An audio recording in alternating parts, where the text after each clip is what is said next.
Voy a hacer un breve repaso para que demos inicio a lo que les comentaba entonces.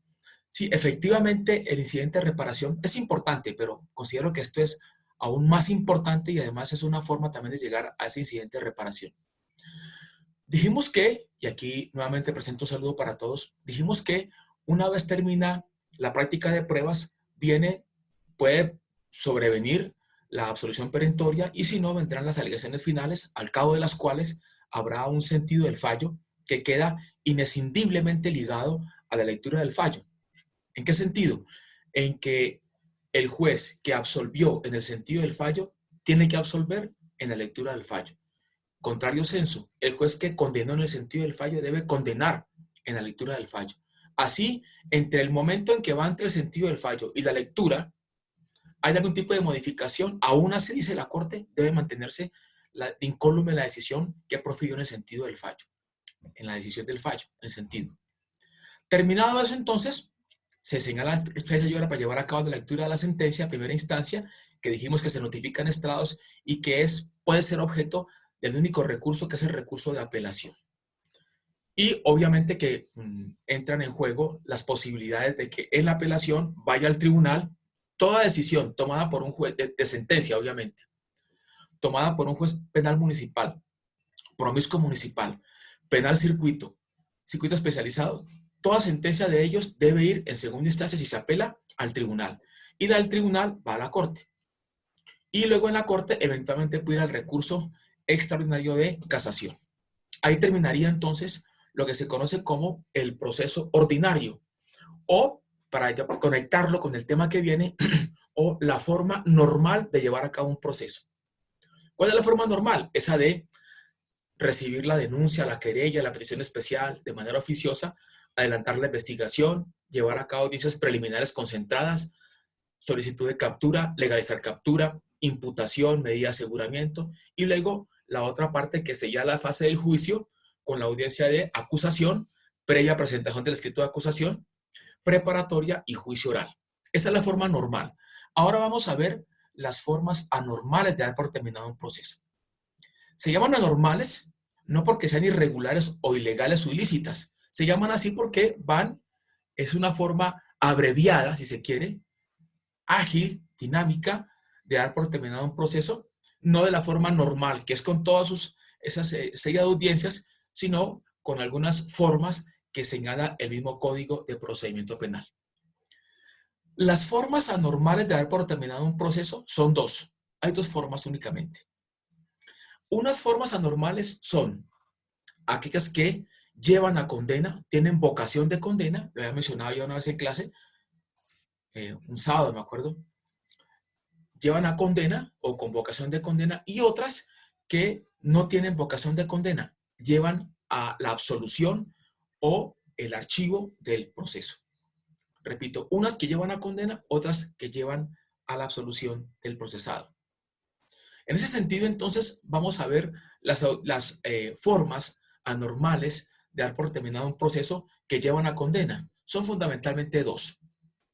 Primera, la aceptación de cargos, conocida popularmente como allanamiento a cargos, y la segunda son los preacuerdos y negociaciones entre fiscalía y defensa. Repito, formas anormales de dar por terminado el proceso. Primeras formas, las que llevan a condena, se subdividen en dos: aceptación de cargos o sencillamente allanamiento a cargos, y la otra forma es la de los preacuerdos y negociaciones entre fiscalía y defensa. Las formas anormales de dar por terminado un proceso sin vocación de condena serían fundamentalmente las siguientes. Primera, el archivo de la investigación por parte del fiscal. Segundo, el principio de oportunidad que se lleva por parte de la fiscalía de consumo con la defensa ante un juez de garantías. Y tercero, la solicitud de preclusión que siempre debe resolver un juez de conocimiento. Con esas tres, el proceso terminaría. Vamos a dar inicio a las formas anormales de dar por terminado un proceso con vocación o que llevan a condena. Y nos haremos referencia a los llamados aceptación de cargos o también allanamientos. Y luego pasaremos, en la medida de lo posible, a los preacuerdos y negociaciones.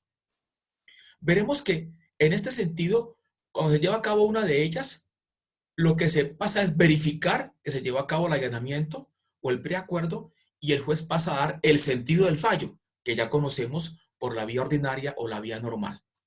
Comencemos entonces con el tema de la aceptación de cargos, o también llamado allanamiento. Miren que se dice distintamente uno y otro. Si uno se encontrara con algún amigo cerca de un juzgado, en la calle, un abogado, ¿para dónde vas? Voy a un allanamiento. Podría ser una determinación como ambigua, porque se preguntaría al otro, va a un allanamiento, pero ¿qué es un allanamiento? ¿Es civil? ¿Es penal? Y si es penal es porque va a haber una irrupción, una introducción violenta, muchas veces de parte de la policía judicial, a un inmueble, o va a una aceptación de cargos. Cuando uno está para lo quemado, dice, ¿qué tengo? Uno dice allanamiento. Ya la gente sabe que es un allanamiento. Pero si fuera otra parte en el contexto, la gente no sabría para dónde es que va uno. Pues bien, llamarlo allanamiento es la misma cosa que decir aceptación de cargos, solo que hay que distinguir el allanamiento, repito, de esa irrupción violenta de la policía en busca de una persona que tiene orden de captura o para recoger o recabar elemento material probatorio, o bien el allanamiento, que es esa audiencia en la cual una persona decide aceptar cargos. Lo otro es que una cosa es el allanamiento en materia civil y otra en materia penal. En materia civil, el allanamiento, espero que no haya cambiado la institución con el Código General del Proceso, la persona que se allana a la demanda se allana tanto a los hechos como a las pretensiones, es decir, se allana a todo. En cambio, en materia penal no ocurre eso. Es posible, y lo consagra el Código de Procedimiento, ustedes ya lo saben, que la persona pueda hacer una manifestación mixta, como dijo por ahí, que es allanarse a unos cargos, a un delito y a otro no.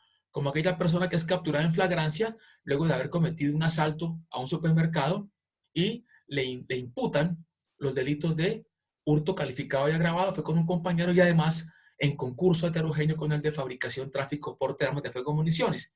Y él considera que no está incurso en el porte porque el arma la llevaba a su compañero y no él. Él cree eso. Entonces decide aceptar un delito y el otro no. Eso no se da en materia civil, pero sí se da en materia penal. Definamos qué es eso de aceptación de cargos o allanamiento. Consiste esta figura, esta forma normal, el acto, en el acto unilateral, voluntario, libre, debidamente informado por la defensa técnica, en el que una persona de manera incondicional, es decir, sin condiciones, veremos ahora para quién, decide aceptar total o parcialmente unas conductas punibles que han sido objeto de imputación, de acusación o al inicio del juicio oral. Esos son los momentos, en principio. Repito, es un acto unilateral, voluntario, libre, debidamente asesorado por la defensa técnica, mediante el cual una persona decide aceptar total o parcialmente unos cargos. ¿Es un acto unilateral? Sí, efectivamente. Si fuesen un grupo de personas que han sido capturadas todas en flagrancia y una de ellas decide aceptar cargos y otra sí y los demás no, no quiere decir que tiene que irse en bloque. No, todos aceptan o todos niegan o todos rechazan. No, uno de ellos puede perfectamente decir, señalar que es su deseo aceptar cargos. Es personal. Si todos lo hicieran, también será personal, solo que será de manera individual. Veremos ahora cómo se hace cuando fuera en bloque. Entonces es un acto unilateral. ¿Es voluntario? Claro. No puede ser objeto de ningún tipo de presión. Es voluntario, es libre, sin coacción por parte de la persona que dice aceptar cargos. Esa voluntariedad debe ser confirmada por el juez de garantías al preguntárselo y también por el juez de conocimiento al momento de verificar tal allanamiento. Debe ser debidamente informado por el defensor y así debe constar también en la audiencia y en el acta. La persona consideró la posibilidad de aceptar cargos, que fue asesorado por su defensor, quien explicó el alcance, como también lo hará muy seguramente la fiscalía cuando se lo proponga en la audiencia de imputación. Y además de eso, hay que tener en cuenta una cosa, que ese acto unilateral, voluntario de aceptar cargos es incondicional. ¿Qué quiere decir eso? Y ahí viene una diferencia enorme con los preacuerdos. La persona que decide aceptar cargos en cualquiera de los escenarios procesales idóneos para ello, no puede decir al juez que acepta cargos con la condición de que el juez parta de la pena en el mínimo. Es absolutamente sin condición. Sin condición. Distinto al preacuerdo, lo veremos después, porque las partes, fiscalía y defensa, pueden acordar que la persona decide aceptar su compromiso penal, aceptar los cargos, pero incluso pueden llegar al punto de establecer una pena mínima. Y si está ajustada a derecho, esa decisión, que ya es de consenso, se tiene como una consecuencia que obliga al juez de conocimiento, que no puede apartarse de ese preacuerdo. Ahora, al allanamiento a cargos, aceptación de cargos, se le conoce como la justicia premial. Efectivamente es un premio. No es que los preacuerdos no lo sean, también lo son, pero es un premio para aquella persona que le ahorra el trabajo a la fiscalía de recabar, de recoger, de buscar elemento material probatorio para llegar a una acusación. Porque ustedes ya lo han visto, para que el fiscal pueda radicar o presentar el escrito de acusación, tuvo que, aparte de tener lo que ya tenía la imputación, con su equipo de trabajo, con la policía judicial, CTI o SIJIN, tiene que buscar más elementos materiales probatorios para lograr la condena de esa persona. Entonces lo ponen en el trabajo de investigar, de ir ante un juez de garantías a pedir que se puedan hacer las grabaciones magnetofónicas o de búsqueda selectiva en base de datos o de las comunicaciones entre personas con sus celulares. Todo eso es un trabajo. Pero si la persona decide aceptar cargos, ¿qué está haciendo? Le está ahorrando a esa fiscalía un trabajo que es inmenso. ¿En qué oportunidades un procesado, exactamente, aceptar cargos? Recuerden que hay dos fases, una fase de investigación y una fase de juicio. Y la fase de investigación tiene una parte de indagación, en el que es un indiciado. Pues bien, solamente puede aceptarse cargos o allanamiento a cargos, que también se le conoce popularmente, cuando la persona ya está vinculado formalmente a un proceso. Yo dije, bueno, más que yo dije, yo repetí lo que dijo el artículo 126, que el carácter de imputado se adquiere con la audiencia de imputación o desde la captura, si esto ocurre primero. Claro, el carácter. Pero la persona, aunque tiene el carácter de, no es un imputado. ¿Cuándo lo será? Con la imputación. Tiene el carácter de imputado con la captura para que él pueda hacer valer sus derechos, guardar silencio, no autoincriminarse, tener derecho a una llamada a un familiar, llamar a un abogado. Ese es el carácter de imputado con la captura en flagrancia. Pero evidentemente él no es un imputado formalmente. ¿Y por qué hago esta aclaración? Porque solamente a partir de la imputación esa persona adquiere el derecho de poder aceptar cargos o a ganarse los cargos. Entonces tenemos, ¿quién lo puede hacer? El procesado. El procesado. ¿Cuándo o a partir de qué momento? Cuando la persona adquiere su condición de imputado una vez que se da la formulación de imputación por parte de la fiscalía. ¿En qué momento es que se da esa posibilidad? Cuando la fiscalía, en esa audiencia de control de garantías, haya sido capturada o no la persona, porque hay gente que no es capturada en un proceso penal.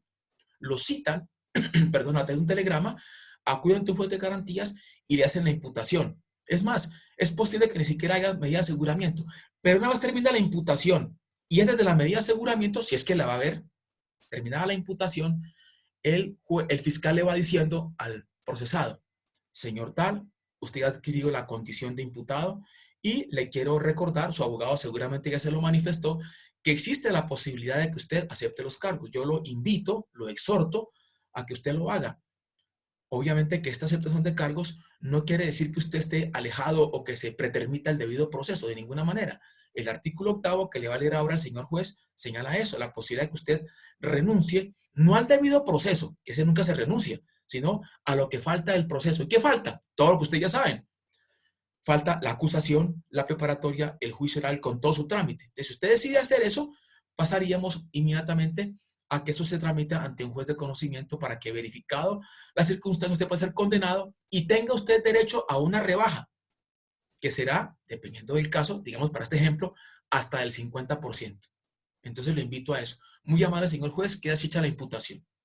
Esa es la oportunidad que tiene la persona de aceptar cargos en la imputación. Vamos a hacer las otras oportunidades para luego ver cómo se desarrolla la audiencia. Perdón, el momento en que acepta cargos. Primera oportunidad para aceptar cargos en la imputación, una vez que la persona ha sido imputado. En conclusión, una persona recién capturada no puede allanarse a cargos. Falta que le haga la imputación. La segunda oportunidad, según el código, sería en la audiencia preparatoria. Usted ya lo verá aquí, que cuando se lleva a cabo la preparatoria, luego de que la fiscalía hace la enunciación de los medios de prueba, el juez le pregunta al acusado si es su deseo aceptar cargos. Miren que esa es la segunda oportunidad, pero cambia el escenario y cambia el juez. En la imputación, la persona puede aceptar cargos ante un juez de garantías, aunque él no lo vaya a condenar. Pero en la preparatoria, si acepta cargos, obviamente que estamos más adelantados en el juicio, la rebaja será menos y quien lo va a recibir y va a verificar de una vez es el propio juez que lleva a cabo la audiencia preparatoria, porque él sí tiene la facultad, la potestad, la legitimación para poder verificar eso y además entrar al sentido del fallo. Y la tercera oportunidad para aceptar cargos o esta manifestación de justicia premial es al inicio del juicio oral. Vimos cómo cuando el juez instala la audiencia le pregunta así de entrada a la persona, primero le dirá, señor acusado, usted tiene derecho a guardar silencio, a no incriminarse, pero el código me faculta para que yo le pregunte a usted cómo se considera. No le va a preguntar si acepta cargos o no, sino cómo se considera, inocente o culpable. Si dijera que se declara culpable, también puede ser mixto. Aceptar un cargo sí y otro no. Pero al decir que se considera culpable se está allanando a cargos. Son tres posibilidades según el Código de Procedimiento Penal. Pero en la práctica se viene dando ya hace muchos años, de manera casi que inveterada, que muchas personas que no aceptaron cargos en la imputación llegan a la acusación a levantar la mano a aceptar cargos.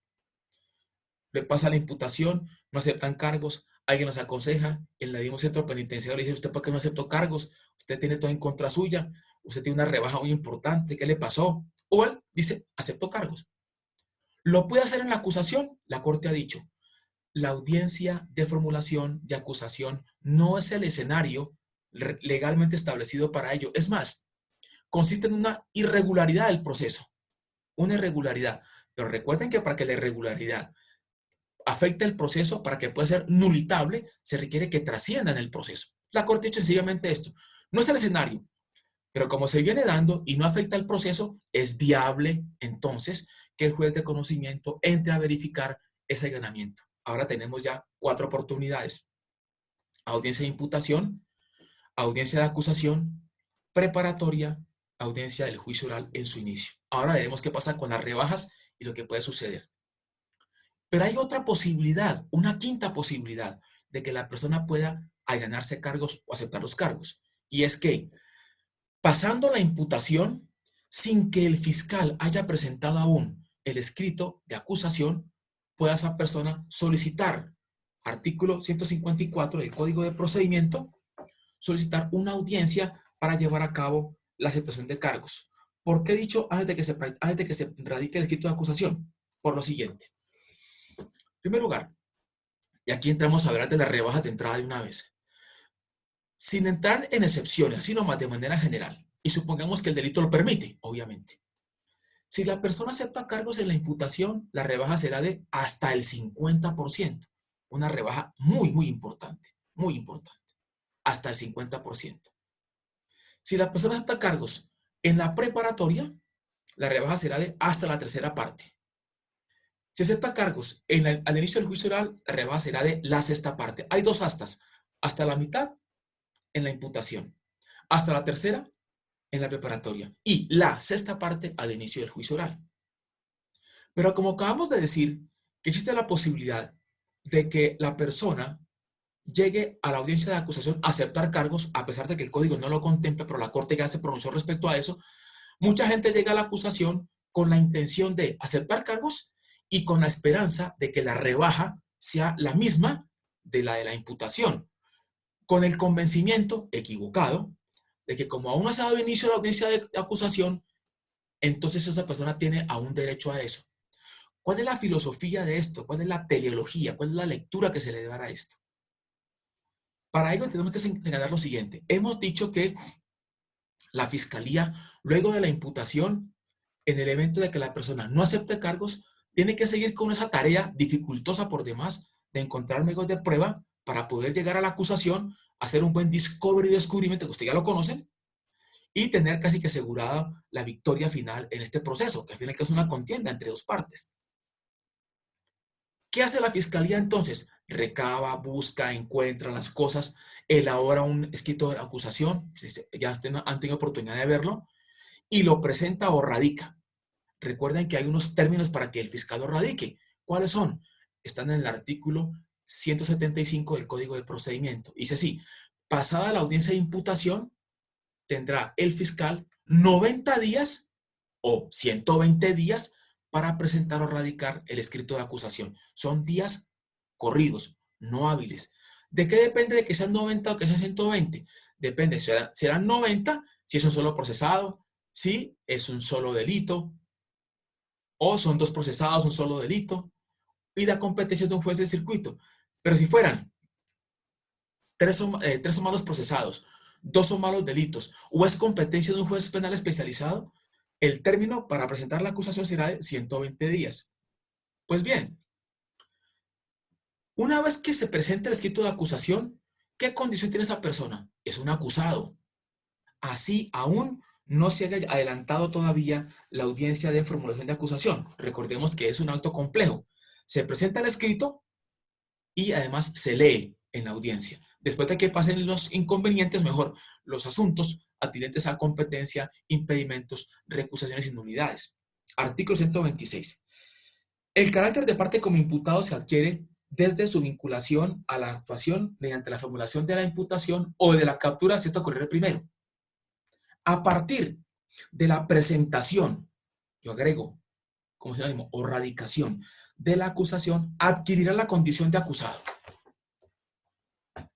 Si ya el fiscal ha presentado el escrito de acusación, o sea, si ya lleva a cabo todo ese trabajo que hemos dicho que es tan dificultoso, lo plasma en un escrito y lo presenta, y aún no se haya llevado a cabo la audiencia de formulación, y la persona decide aceptar cargos en la audiencia de acusación, ¿le ha ahorrado ese trabajo a la fiscalía? No, absolutamente nada. Tan no le ayudó que ya cuando la persona dice, acepto cargos en la acusación, ya el fiscal debió haber presentado ese escrito hace por lo menos 10 o 15 días antes. Entonces, si lo que se busca, el argumento teleológico o finalístico es que el provecho que se quiera sacar de eso es el ahorro que se le hace a la fiscalía, pues ningún favor le ha hecho la persona a ese fiscal cuando ya radicó el escrito. ¿Qué se puede hacer entonces? Sencillo, es solicitar por parte del defensor una audiencia innominada, que se denomina así, innominada, para que antes de que el fiscal radique el escrito, su cliente pueda aceptar cargos. ¿De dónde viene eso? Si miramos en su Código de Procedimiento Penal, el artículo 154 dice lo siguiente. Ya la otra lo leímos. Leamos el 153 también, la definición. Noción. Las actuaciones, peticiones y decisiones que no deban ordenarse, resolverse o adoptarse en audiencia de formulación de acusación preparatoria o del juicio oral se adelantarán, resolverán o decidirán en audiencia preliminar ante el juez de control de garantías. Modalidades. Se tramitarán en audiencia preliminar. Y acá abajo dice, numeral 9, las que resuelvan asuntos similares a los anteriores. A ustedes les entregué un listado de más de 60 y punta audiencias de garantías. Uno cree que son como 4 o 5, son un resto. Pues bien, usted es el abogado. Alejandra es la abogada de ese procesado. Le dan el poder después de la imputación que ha pasado usted, diga usted 5 días, y él va a la cárcel a visitarlo. Y dice, cuéntame qué pasó. Pues doctor, me capturaron en flagrancia o no fui capturado en flagrancia. Ese es el caso, así ya lo conozco más o menos. Hace unas preguntas y dice, hombre, realmente usted tuvo la posibilidad de haber aceptado cargos y se hubiera ganado hasta el 50%. Es hasta. No es que el juez tenga la obligación de darle 50, sino hasta el 50. ¿Y desde dónde? Desde la tercera parte más un día hasta la mitad. ¿Cómo así? Claro. Pues doctor, yo estoy arrepentido de no haber aceptado cargos. Entonces, ¿qué podemos hacer? ¿Cuándo fue la imputación? Según eso fue hace 5 días. Muy seguramente el señor fiscal todavía está reuniendo material probatorio. Le sugiero una cosa. Yo salgo y mañana hago una solicitud ante el Centro de Servicios Judiciales en un formato para que citen a ese fiscal y lo llamen para hacer esta audiencia, únicamente para que usted acepte cargos. ¿Y se puede hacer? Claro que se puede hacer. ¿Con base en qué, doctor? 154 en el numeral 9. Perfecto, doctor. Hágale.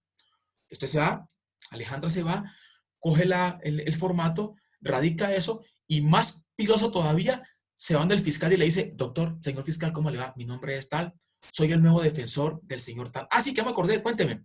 Pues la idea de mi cliente es que él acepte cargos. Ah, listo, no hay problema. ¿Será que ese fiscal se va a molestar porque acepte cargos la persona? No. Y no se va a molestar porque le va a evitar ese desgaste de buscar más medios de prueba. Porque le sirve para su estadística. Se quita un proceso de encima. Y además, realmente en todo, se hace justicia. Claro, no faltará el que diga, y tiene de pronto razón en un sentido de decir, pero ¿cómo así? Entonces, ¿qué? ¿Fue capturado en flagrancia o no fue capturado en flagrancia? ¿Cometió el delito y le van a rebajar? Sí, lo que se busca es la justicia que sea mucho más eficiente. Hemos visto muchos casos en los cuales la gente queda en libertad, no son condenadas, hay nulidades. Aquí es una especie de mm, aplicación del principio de costo-beneficio. ¿Cuál es el costo? Se le rebaja la pena, de acuerdo. ¿Cuál es el beneficio? Queda condenado, queda con el antecedente, se puede iniciar el incidente de reparación integral. Miren que además se beneficia a las víctimas. El Estado queda, digamos que satisfecho porque se hizo justicia. No hay que pensar únicamente, entonces se salvó. No, eso es legal. El juez de garantías, ¿qué hace? Lleva a cabo la audiencia y únicamente para preguntarle, ha sido citado aquí la audiencia por el señor defensor del procesado tal, de usted radicado, y en consecuencia, señor, usted sabe sus derechos, se los voy a reiterar, a guardar silencio, no hay que incriminarse a un debido proceso, a interrogar a los testigos, lo que usted quiera. Y además, tiene derecho usted, así lo desea, puede ahorrarse el resto del trámite del proceso. No el debido proceso, sino el resto del proceso. Cuénteme. ¿Cuál es su decisión? ¿O quiere conversar nuevamente con su defensor? No, ya lo conversé, señor juez, y mi decisión es aceptar los cargos. Perfecto. Usted lo hace de manera libre, le hace el interrogatorio. Ahora veremos cómo es. Perfectamente. Miren entonces que las posibilidades procesales o los momentos para aceptar cargos pasaron de 3 a 5. ¿Cuáles son? En la imputación. Después de la imputación y antes de que sea radicado el escrito de acusación. Supongamos que uno dice, ¿cuándo fue la imputación? Ya hace más o menos como un mes, son 30 días. Entonces dirá, ay, fue madre, vamos a ver si el fiscal no ha radicado toda la acusación. Si ya la radicó, usted debe advertirle a Alejandra, a su cliente. Si lo radicó, ya no hay esa rebaja. Pero podemos llevar a cabo un preacuerdo, que es otra cosa, pero en cuanto a aceptación de cargos, usted se puede aceptar cargos, sí lo puede hacer, pero no espera la rebaja hasta el 50%, porque se demoraron mucho con esto. Entonces tenemos imputación, una oportunidad. El interregno o el tiempo que va entre la imputación y la erradicación o presentación del escrito de acusación, la segunda. La tercera, ¿cuál es? En la práctica también, en la audiencia de acusación. La cuarta, ¿cuál sería? En la preparatoria. Y la quinta, al inicio del juicio oral. Son 5 oportunidades que una persona tiene para que se aplique en su favor el llamado allanamiento a cargos. Miren entonces ustedes la ventaja. No es de poca monta. Hay que valorar muy bien las posibilidades cuando somos abogados, litigantes, defensores, para establecer si hubo captura en flagrancia, si hay mucha prueba en contra de su prohijado. ¿Entienden? Verificar la cosa. Hay gente que no, vamos a pelearla y vamos hasta la corte. Pero hay cosas que usted no puede ir en contra de lo que es evidente. Es un consejo que les doy. Y defender a alguien no implica obligatoriamente que la persona va a salir absuelta. No, no me faltaba. La defensa incluye otras posibilidades, plantear nulidades, recusaciones, hacer preacuerdos, hacer que la persona haga un allanamiento a cargos. ¿Sí ven ustedes? Eso forma parte de la defensa, es un conjunto de cosas. Nadie puede decirle, ningún abogado a su cliente, que lo sacará libre ese problema. Nadie. Por muy claro que usted lo vea. Es que es evidente, tranquilo, porque no lo logra hacer y se va a ganar un problema con su cliente, con los familiares. ¿Entiende? No hagan ese tipo de cosas. Digo, ¿puedo pelearla? Esto es un mecanismo de intermediación que yo hago por usted. Voy a plantear esto y esto y esto, pero yo no puedo asegurarle, por mucho que lo vea yo como claro, no me atrevo a decir una cosa. Le puedo garantizar, sí, que le trabajaré en el caso sin ningún problema, pero no le puedo asegurar que esto va a quedar así. Eso le quede también absolutamente claro. Esa es el allanamiento a cargos. Ahí están las oportunidades. Hemos definido qué es eso, qué es el allanamiento a cargos. Hemos establecido las oportunidades para aceptar los cargos. Ahora veamos cómo es el procedimiento de ese allanamiento. Si esa es la Doctor, imputación, ¿sí? Jason. Doctor, lo que pasa es que en estos días, pues un compañero me hacía la pregunta, ellos hicieron unas capturas, ellos trabajan en el Gaula, hicieron unas capturas en flagrancia de, Sí. bueno, de unas personas que estaban solicitando dinero por extorsión. Y el artículo 301, pues que nos habla de la flagrancia, Así en el es. parágrafo nos dice que la persona se va a tener, digamos, ese beneficio hasta la mitad, pero de la cuarta parte, No, digamos, del no, la artículo cuarta parte hasta la 300. mitad. O la cuarta parte O hasta la sea, tercera. O la cuarta parte de la sexta, ¿sí? si Cuéntame. vamos a, digamos, si la persona iba a un ejemplo condenada o digamos, a un tiempo de 20 años, si íbamos a la mitad, pues serían 10. Y esa cuarta parte partiría de los 10, Ujú. o sea, sería el Efecti- 2.5. Efectivamente. ¿Es poquito, Bueno, sí o no? entonces la inquietud es la siguiente. Sí, él me preguntaba, pues porque en algún momento nosotros les habíamos dado clase a ellos, Ujú. y decía que el juez en la audiencia de imputación eh, le había manifestado pues a los capturados, a las personas imputadas, que ellos tenían ese beneficio hasta el 50. Entonces me hacía la pregunta, yo le decía, no, es que en el tema de la flagrancia, lo dice la norma, ellos van a tener, es el beneficio que dice el parágrafo, no van a tener hasta la mitad como de pronto se hubiera generado en una captura por orden judicial o en otro evento. Entonces me generó la duda y me decía él era si el juez tenía la potestad de pronto de cambiar eso o es lo que dice la norma. Tú lo dijiste muy bien. Tú lo dijiste muy bien. Ahí se equivocó el señor juez con el debido respeto y eso puede pasar. De pronto él olvida eso.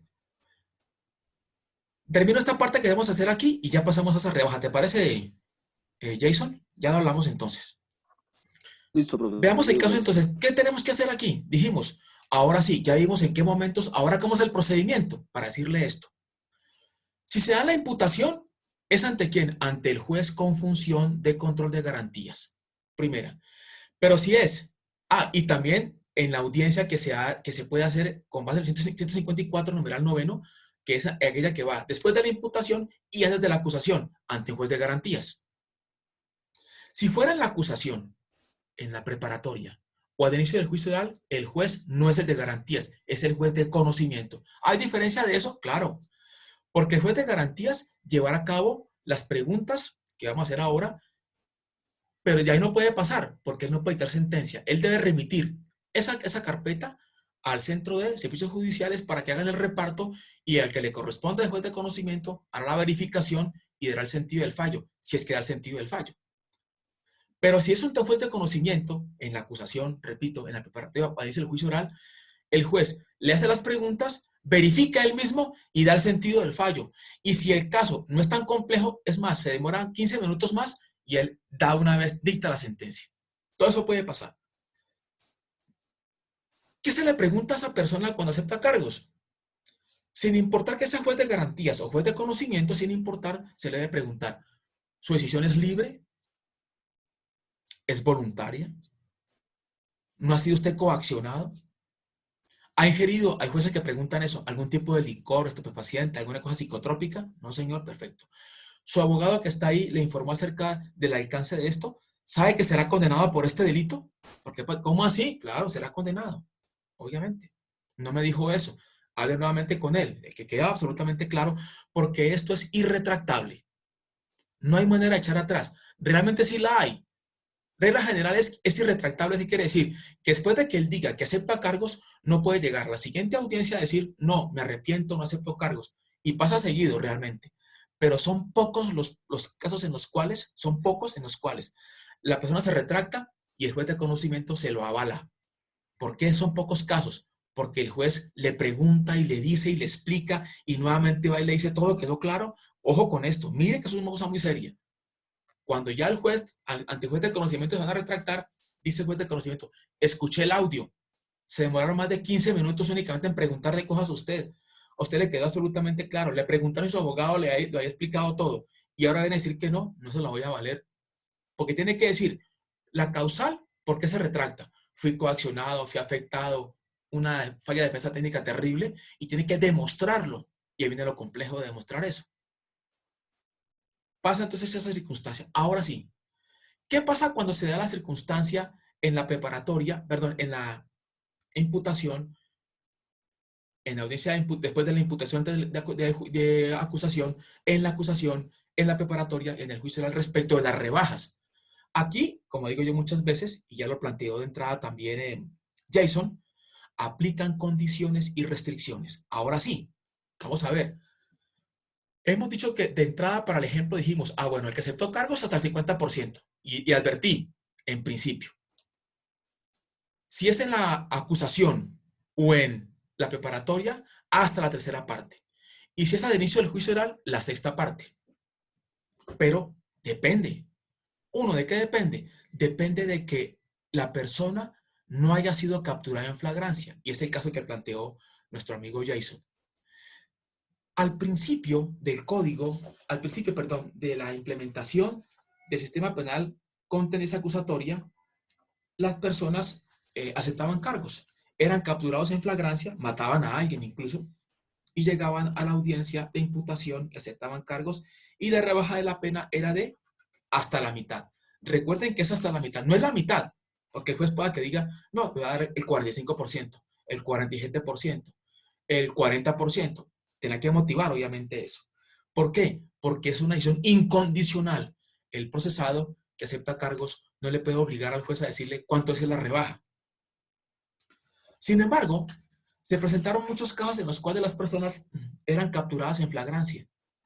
Y llegó un momento en que la Corte Suprema de Justicia, en el 2005, muy rápidamente, con ponencia de la doctora, me acuerdo, muy querida ella, eh, mmm, se llamaba, ¿cómo esa señora?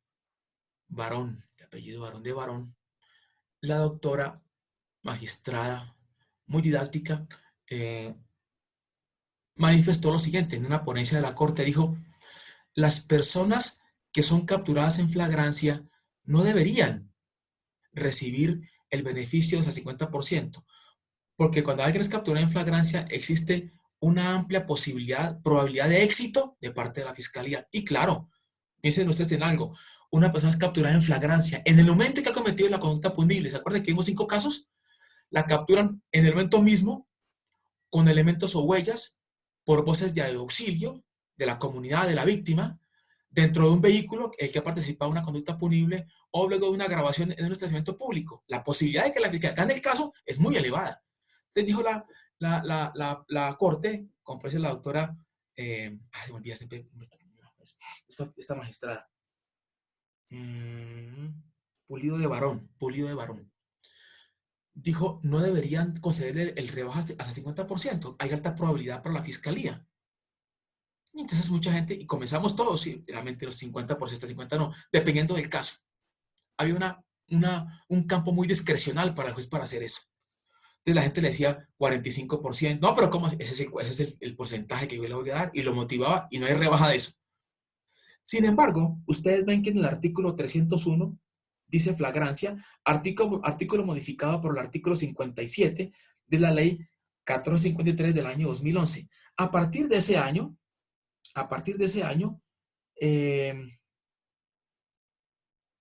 perdón, les digo, del 2011, se ingresaron 2 causales de flagrancia. Y además se incluyó en ese mismo año, se introdujo el parágrafo al que haré referencia inmediatamente, que fue señalado por Jason, cuando dice así, parágrafo. La persona que incurra en las causales anteriores solo tendrá una cuarta parte del beneficio de que trata el artículo 351 de la 906 de 2004. Para empezar, digamos entonces, esta disminución se da únicamente para personas que han sido capturadas en flagrancia. Regla general, la persona que acepta cargos y no fue capturada en flagrancia tendrá derecho de una rebaja de hasta el 50%, si el delito lo permite, insisto, veremos más adelante. Lo segundo es, ¿por qué hace referencia al artículo 351? Porque el 351 del Código de Procedimiento señala lo siguiente, que es donde habla la rebaja de hasta el 50%. Leámoslo. Dice así. La aceptación de cargos 351 determinados en la audiencia de formulación de imputación comporta una rebaja hasta de la mitad de la pena imponible, acuerdo que se consignará en el escrito de acusación. Perfecto. La persona acepta cargos hasta 50%, pero fue capturada en flagrancia. La rebaja que no será esa. Vamos nuevamente al ejemplo que plantea Jason. Por favor, Jason, dijimos que es un delito que tiene una pena máxima de 20 años, ¿cierto? Y que al aceptar cargos sería, hasta la mitad sería de 10 años. Pues bien, ahora sería es la cuarta parte de los 10. ¿Cuánto arrojó esa cuarta parte de 10, Jason, por favor? 2 puntos, doctor. O sea, no 2 años serían y 10 medio. años, sino como 2 años y pedazos, ¿cierto? Sí, señor. Perfecto. ¿Qué pasó con ese artículo? Una vez que el artículo ingresó a la legislación colombiana, se presentaron demandas de todo tipo ante la Corte Constitucional, que eso era retrotraer, que eso era algo retrógrado, que eso afectaba el debido proceso, que eso además iba en contravía de un principio de igualdad, porque la persona que no era capturada en flagrancia, igual era un capturado como esta otra, se dijo de todo. Y llegó hasta la Corte Constitucional y dijo lo siguiente de la Corte. Una cosa que ustedes ya conocen porque la hemos mencionado y además está en su primer texto que les entregué sobre generalidades y conceptos básicos y se llama potestad de configuración. ¿Qué dijo la Corte? Dijo así: el legislador, con fundamento en el artículo 150 superior, o sea, la Carta Política, numerales 1 y 2, tiene la potestad de configurar. ¿No? Dice, configúreme este celular. Configurar es armarlo, estructurarlo. Y con base en eso puede, dijo la Corte, agregar etapas, incluir aspectos, tal cosa. Y también puede hacer esto. Puede perfectamente incluir un parágrafo en el que diga que la posibilidad de rebaja será únicamente de la cuarta parte. ¿De la cuarta parte sobre qué? Pues del momento en que acepte cargos. ¿Qué fue la imputación? Pues como dijo Jason, la cuarta parte de hasta el 50%. Si fuera en la acusación, la cuarta parte de hasta la tercera parte. Preparatoria, la cuarta parte de hasta la tercera parte. Y si se hizo al inicio del juicio oral y fue capturada en flagrancia, será la cuarta parte de la sexta parte. Y eso se hace con base en la llamada una política criminal. Es una forma, un mecanismo que tiene un Estado de perseguir las conductas punibles. Porque mucha gente se veía y lo criticaban mucho al Estado. ¿Cómo es posible? Esta persona mató a mi hermano, fue capturada en flagrancia y se ganó la rebaja hasta el 50%. Entonces, esas quejas llegaron a oídos del constituyente derivado, que es el Congreso, y modificaron la norma y ahí quedó. En consecuencia, ¿qué pasa si la persona fue capturada en flagrancia? La rebaja es la que acaba de decir Jason. Si el delito permite rebaja. Pasemos de una vez a lo otro. Y si no permite rebaja, no importa dónde lo haga ni cuándo lo diga, no hay rebaja absolutamente de nada. Y no hay rebaja de las conductas punibles aceptadas en la imputación si se trata de los delitos en los que se aparece como víctima un menor de edad. Pero tampoco son todos los delitos contra un menor de edad. Son un listado que trae el artículo 199 del Código de Procedimiento Penal, perdón, de la Ley 1098 del año 2006. Ley 1098, corrijo, del año 2006, conocido como Código de la Infancia y la Adolescencia.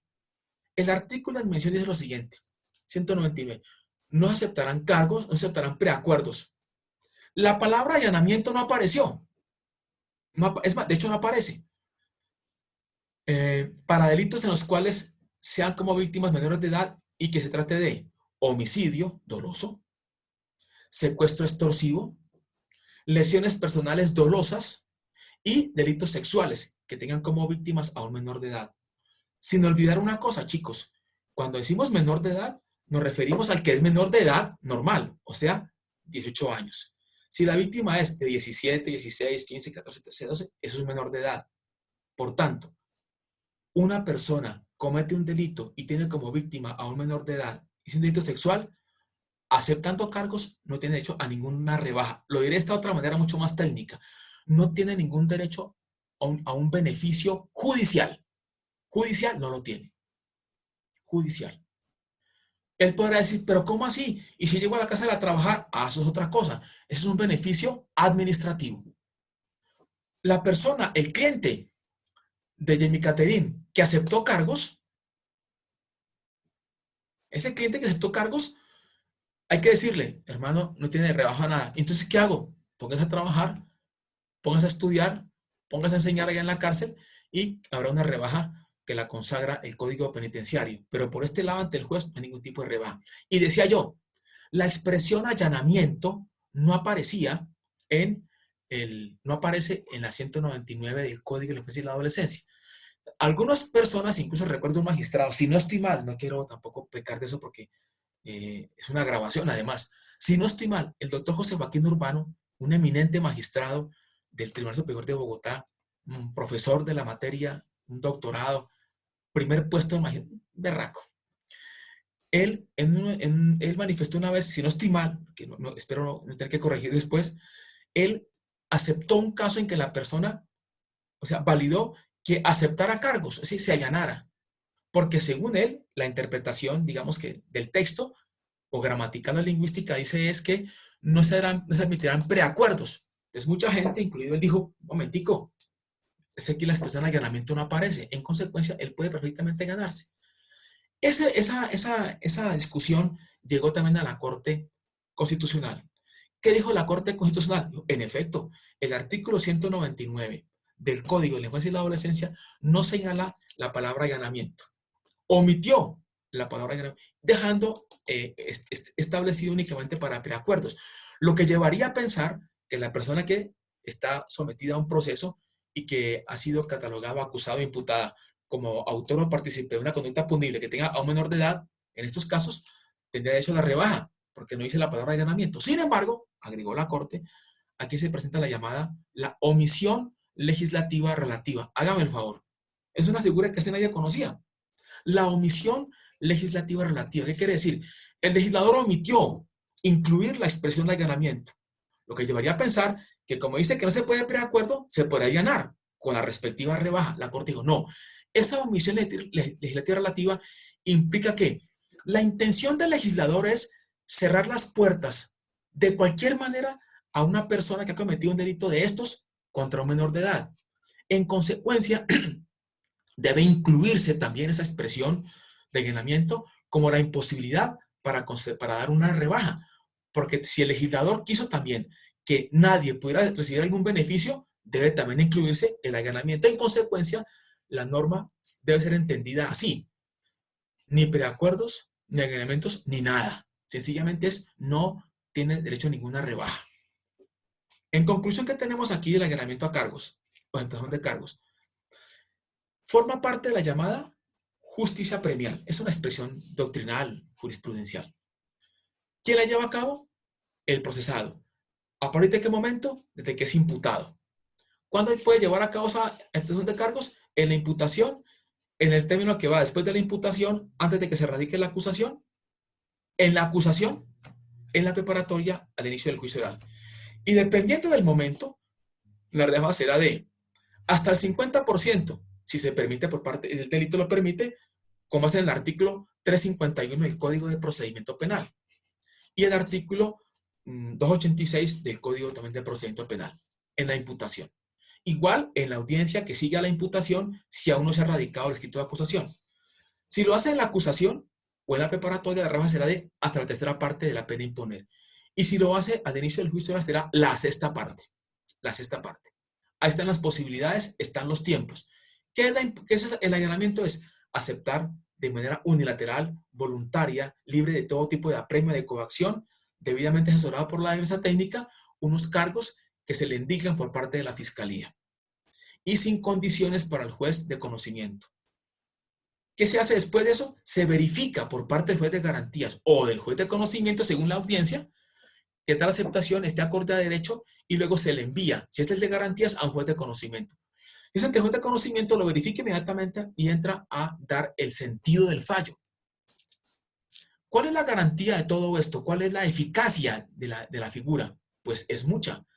Porque si una persona va a aceptar cargos en la imputación y lo hace, ¿qué se va a ahorrar él, el Estado, la Fiscalía y todo el mundo? Se van a ahorrar la audiencia de acusación, la preparatoria y todo lo que implica la audiencia, obviamente, en la acusación, competencia, impedimento, recusaciones, nulidades, descubrimiento material probatorio, luego en la preparatoria control descubrimiento, enunciación de medios de prueba, solicitud de medios de prueba con conducencia, pertenencia, utilidad, inicio del juicio oral, teoría del caso, práctica de pruebas, alegaciones finales, sentido del fallo. Todo eso se va a ahorrar la persona que acepta cargos.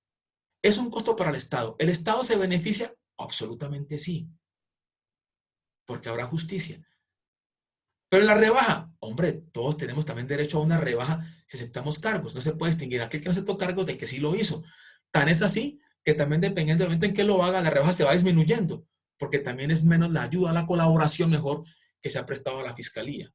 Entonces veamos que la figura sí es buena. Ahora, la persona acepta cargos, va ante el juez de conocimiento para verificar. El juez de conocimiento no es un convidado de piedra, una frase muy común por ahí de cajón que se dice.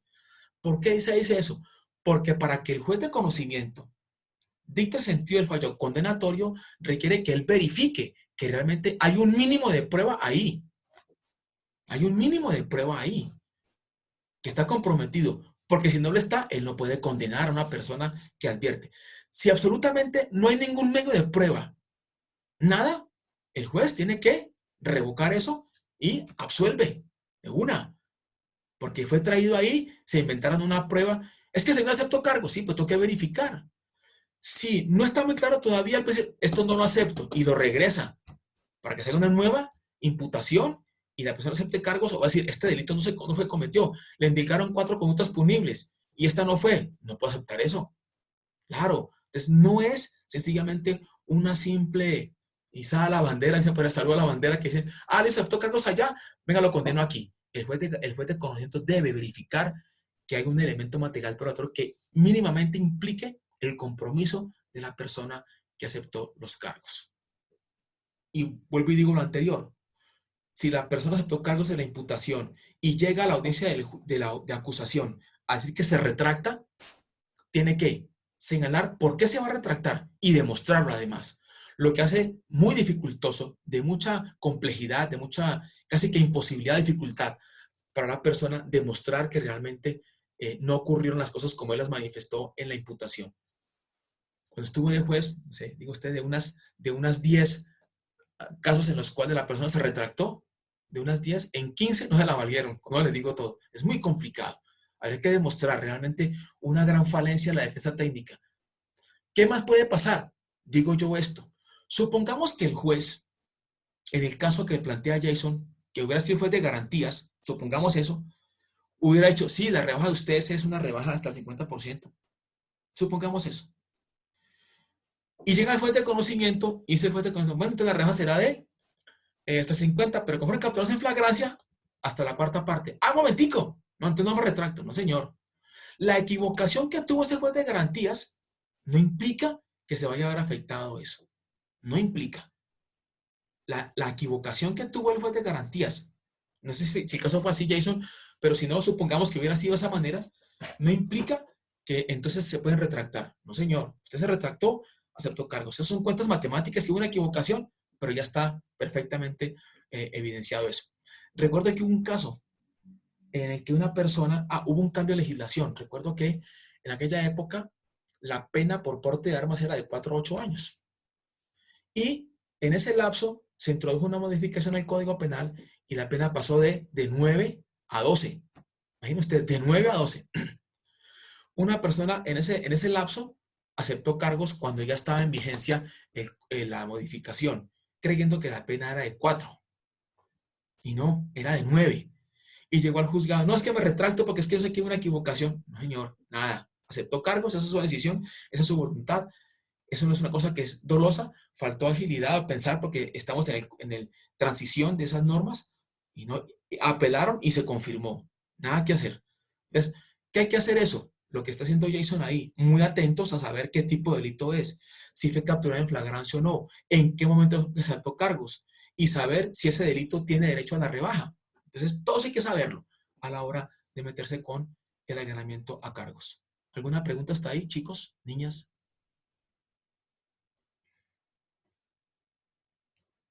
¿No? No, doctor, muy Bueno, bien. sigo. Gracias. Pero pero hay una cosa que es importante que también ha tenido una modificación que muchos no saben. Esa modificación fue de carácter jurisprudencial, pero es la Corte, que es el máximo tribunal en materia ordinaria penal. ¿Qué pasó con eso? Una de las diferencias que hay entre el allanamiento, o que había entre el allanamiento y el preacuerdo, era que la persona que se allanaba a cargos no tenía ninguna obligación de hacer devolución de lo que se hubiera incrementado su patrimonio,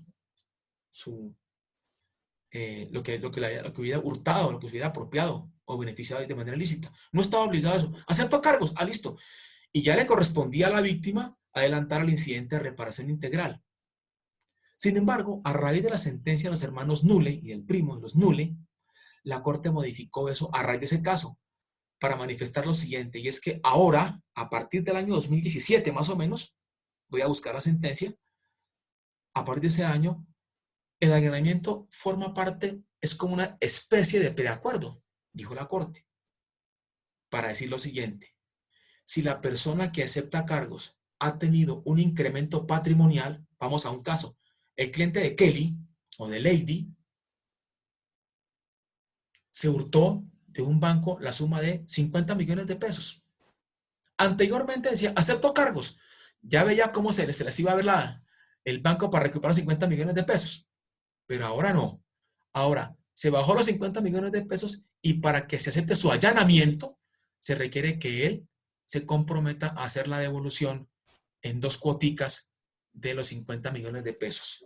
Porque se da aplicación al artículo 349 del Código de Procedimiento, que en efecto aplica para los preacuerdos, pero que la Corte ha manifestado que el allanamiento no es más que una derivación de los preacuerdos en la siguiente manera, y doy lectura a lo siguiente. Dice así, artículo 349, improcedencia de acuerdos o negociaciones con el imputado o acusado. En los delitos en los cuales, sin importar qué delito sea, o sea, no piensen que únicamente es contra el patrimonio, cualquiera, en los delitos en los cuales el sujeto activo, el procesado, de la conducta punible hubiese obtenido incremento patrimonial, fruto del mismo, no se podrá celebrar el acuerdo con la fiscalía, agrego yo ahora, o el allanamiento, hasta tanto se reintegre por lo menos el 50% del valor equivalente al incremento percibido, que eran 50 millones, por lo menos de entrada de 25 millones, y se asegure el recaudo del remanente. 2 cuoticas. Ese allanamiento. Entonces, para sus próximos clientes, o sean abogados, y comete un allanamiento y fue producto de un hurto o una estafa, o cualquier delito que genere un incremento patrimonial, debe advertirle, ojo, si se vienen a cargos, tienen que devolver esa plata. Si no, no hay posibilidad de que acepte los cargos. La sentencia de los Müller quedó así. Y muchas veces dijeron, y dijimos, bueno, eso es un pronunciamiento, pero como se requiere que, no, la Corte misma dijo eso, y de aquí en adelante será así. Pero es más, después de pasar unos varios meses, la Corte volvió y dijo lo mismo. Se requiere para el allanamiento, en un incremento patrimonial, la devolución de la plata como el 349. Y ahí quedó la cosa. Claro, ha habido muchas voces en contra de eso. No, pero ¿cómo así? Entonces, no hay manera, porque el que se robó cualquier cosa, ¿qué? Tiene que devolverla. Si tuvo incremento patrimonial, tiene que hacer esa devolución para poder que se le aplique el allanamiento en la rebaja. Entonces, no es de poca monta eso, ¿de acuerdo? Entonces, tienen que ver la parte del allanamiento. ¿Qué sigue ahora? Lo que sigue es, y lo veremos en la próxima clase si Dios quiere, serán los preacuerdos o negociaciones, pero va a ser un adelanto de eso. Los preacuerdos o negociaciones forman parte de la llamada justicia consensuada. Justicia consensuada. Allanamientos, ¿cómo es que se llama? Dijimos justicia premial. Repito, es una denominación que se le da en los que escriben de esos temas. Y se le llama a esto del preacuerdo o negociación justicia premial. ¿En qué se diferencia? Hay varias diferencias. Una, en que en el allanamiento es unilateral. Solo la persona acepta cargos. Aunque dijimos que ahora con el criterio de la Corte, el allanamiento es una variación del preacuerdo. Mientras que en el preacuerdo de consumo, justicia consensuada por consenso, la fiscalía y la defensa llegan a acuerdos. Los preacuerdos implican entonces negociaciones entre uno y el otro. Y en la práctica se dan así. Llegan a la imputación, termina la imputación, no acepta cargos. Entonces, ¿qué, señor fiscal? Un preacuerdo. Cuénteme, ¿qué me ofrece? O dígame, a ver, plantéeme. No, pues que mi cliente acepta cargos, pero únicamente como cómplice. Voy a analizarlo. O hagamos una cosa, que se le rebaje la pena. Perfecto, también puede ser. Otra, señor fiscal, podría ser distintas, ¿no? No puede ser todas a la vez. La otra, señor fiscal, podría ser que hay un homicidio agravado. ¿Será que se le puede quitar el agravante? Sí, se puede también. No, es que fue un homicidio. Perfecto. Y vamos a incluirle ahí en estado de ira. Por ejemplo, reconózcame eso para rebaja de pena. Perfecto. Solo que sobre ese punto del estado de ira, algunas cosas que se pueden agregar ahí, la Corte Constitucional ha dicho que para que se pueda preacordar eso se requiere que haya un mínimo de prueba también de eso. También eso ha molestado a mucha gente. Porque dicen, no, entonces, si está eso, ¿para qué? Si se requiere probar que hubo estado de ira o intenso dolor, ¿para qué caso vamos a preacordar? Yo lo puedo demostrar. Miren ustedes que en ese caso fue mucho más estricta la Corte Constitucional que la Corte Suprema, que permite que se pueda incluir una circunstancia atenuante y así no esté evidenciada en materia probatoria. Para la Corte Constitucional sí se requiere que haya un mínimo de prueba. Entonces se puede negociar, se puede, entre comillas, jugar con el aspecto. No, es que vamos a establecer que esta persona que no fue, por ejemplo, homicidio tentado, sino lesiones personales dolosas. Todo se puede, siempre y cuando esté dentro del marco legal. Uno diría, ¿qué es más fácil entonces ahora? Preacordar, evidentemente, pero también depende. Depende de la circunstancia, depende del momento, depende del delito. Solo que, está claro, para ciertos delitos, como los que tienen como víctima a menores de edad, no vale ni preacuerdo, ni vale allanamiento para efectos de rebaja. Lo que dice que no vale allanamiento no vale preacuerdo es porque no vale ningún tipo de preacuerdo, nada. En cuanto a ganarse, sí se puede ganar, sí se puede ganar, obviamente. Lo que no obtendrá será una rebaja de la pena. O sea, no tiene hecho ningún beneficio judicial, pero sí administrativo. Si en el centro carcelario penitenciario se va a dedicar a trabajar, a estudiar o a enseñar, como lo señala el Código Penitenciario. Entonces, ¿qué tenemos aquí? Los preacuerdos o negociaciones. ¿Cómo se pueden presentar? Igual que el otro. Igual que el otro con una condición, y es que también se requiere que ya sea un imputado. Y a partir de la imputación se pueden presentar preacuerdos. Entonces, supongamos que hubo un preacuerdo después de la imputación. Llegamos a la audiencia del juicio oral, de acusación, perdón. El señor fiscal se presenta y dice, señor juez, mi nombre es tal, fiscal delegado ante la unidad de tal, y pido que una vez se presenten los demás asistentes, me conceda el uso de la palabra. Sí, señor fiscal, continuamos. ¿Apoyo a la víctima? Sí, señor. Ministerio Público, señor acusado, señor defensor. Ya está la presentación. El señor fiscal me pidió usted la palabra. Sí, señor juez, le quiero rogar a usted muy amablemente que en lo posible pueda variar el orden de esta audiencia que está para acusación para que por favor usted estudie la posibilidad de analizar un preacuerdo al que hemos llegado con la defensa y esta fiscalía. Miren ustedes que ya se viene conversando desde la imputación y por lo general, se plasma en un escrito. Viene con un formato. Es más, si la persona acepta cargos en la imputación y llegamos a la acusación para verificar esa imputación ante el juez de conocimiento, esa aceptación de cargos se incluye se tiene como si fuera una acusación. Se verifica por parte del juez de conocimiento la imputación. Ahora, si fuera un preacuerdo, se le dice, tenemos aquí el acta, el formato, el escrito del preacuerdo, se le entregan al señor juez, se lo pasan a las demás intervinientes y el señor juez da la orden para que se dé lectura o, como dicen ahora, se verbalice ese. Pero supongamos que hubo una imputación, no aceptó cargos. Llegamos a la acusación, dispuestos a hacer la acusación como un encuentro de descubrimiento. Y sentados ahí uno al lado del otro, le dice el defensor, es que señor fiscal, hacemos un preacuerdo. Listo, propóngame qué. Pues no, mi cliente acepta cargos, en esto me sigo simple como si fuera un cómplice. Sí, me parece, está bien, perfecto. Listo. Presentación, señor juez, pido la palabra. Señor fiscal, hemos llegado a un preacuerdo. No consta por escrito porque lo acabamos de llegar. Perfecto, verbalícelo. La oralidad. También se permite eso. ¿Dónde está la prueba entonces de que eso se quedó así? En el audio de la audiencia, en el acta. Se dice que se pidió la variación de la audiencia de acusación y que se procede a verbalizar por parte del señor fiscal un preacuerdo. ¿Está obligado el señor juez a aceptarlo? No. Ahora, tengamos en cuenta una cosa también que es diferente. El que acepta cargos no está obligado a que la víctima esté de acuerdo o no. El preacuerdo tampoco, pero hay una condición. La víctima debe ser convocada, debe tener conocimiento del preacuerdo. La víctima no puede oponerse al preacuerdo, o sea, no puede oponerse a que la defensa y la fiscalía hagan el preacuerdo. Sí puede oponerse a su validez en la audiencia correspondiente y decir, ese preacuerdo está fuera de derecho. El fiscal no puede llegar a ese preacuerdo. Hay una resolución administrativa de la fiscalía que impide sobre tal cosa y sin embargo lo hizo. Eso sí puede hacerlo él, pero no puede impedir que el procesado y la fiscalía lleguen a ese preacuerdo. ¿De acuerdo? Entonces, dejo planteada ahí la posibilidad, la introducción al tema de los preacuerdos para que por favor Lady necesita o Jason, mis amigos aquí, me colaboren para efectos de que en la próxima audiencia, en la próxima charla, si Dios quiere, más encima podamos entonces hacer referencia a los preacuerdos, su naturaleza, su alcance y consecuencias. A continuación, entonces, voy a hacer la llamadita lista, ¿vale?